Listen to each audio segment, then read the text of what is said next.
பாடுகின்றார் கருள் பண்பினர் ஞான கூத்தாடுகின்றார் இதோ அம்பலத்திருக்கின்றார். அஞ்சாதே நெஞ்சே அஞ்சாதே.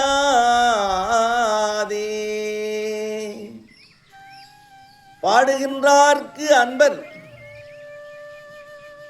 யார் இறைவனுடைய திருவடியை உண்மையாக நினைத்து பாடுகின்றார்களோ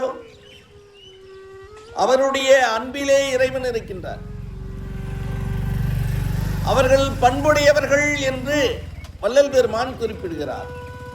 பாடுகின்றார் கருள் பண்பினர் ஞான.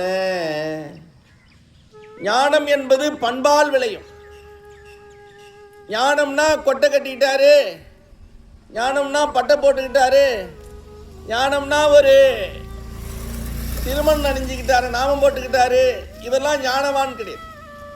யார் ஞானி என்றால் பண்புடையவர்கள் ஞானியாக இருக்கின்றார்கள். பண்பினர் ஞான. வள்ளல் பெருமான் மிக அழகாக இந்த வரியை கையாளுகின்றார். ஆழமாக இதில் உட்பொருளை நாம் உணர்ந்து கொள்ள வேண்டும்.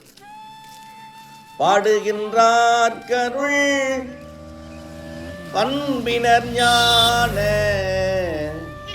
பண்புதான் எல்லாவற்றையும் பெற்றுத் தருகிறது. இந்த பண்புதான் எல்லா விதமான குணங்களையும் உருவாக்குகின்றது. அதனால்தான் வள்ளுவ பெருந்தகை பண்பும் பயனும் அது. எல்லா திருமண பத்திரிகையிலும் நம்ம இந்த குறளை பார்த்துருக்கலாம். அன்பும் அரணும் உடையதாயின் இல்வாழ்க்கை. இல்வாழ்க்கைக்கு எது தேவை? அன்பு தேவை. இல்வாழ்க்கைக்கு எது தேவைன்னா அறம் தேவை. அன்பும் அரணும், அறம் செய்கின்ற பண்பும் அன்பு செய்கின்ற குணமும் இந்த மனித வாழ்க்கையிலே இருக்கின்ற பொழுது அதுதான் உனக்கு பண்பு. அந்த இரு பண்புகளையும் பெற்றவன். அன்பும் அரணும் உடையதாயின், உடையதாயின் எழுதுறார். அது இருக்கணும். ஒரு குடும்ப வாழ்க்கையில ஈடுபடுகின்றவர்களுக்கு அன்பு இருக்கணும். மனைவி பிள்ளைகளிடத்தில் அன்பு, சமுதாய நண்பர்களிடத்தில் அன்பு, உறவுகளிடத்தில் அன்பு.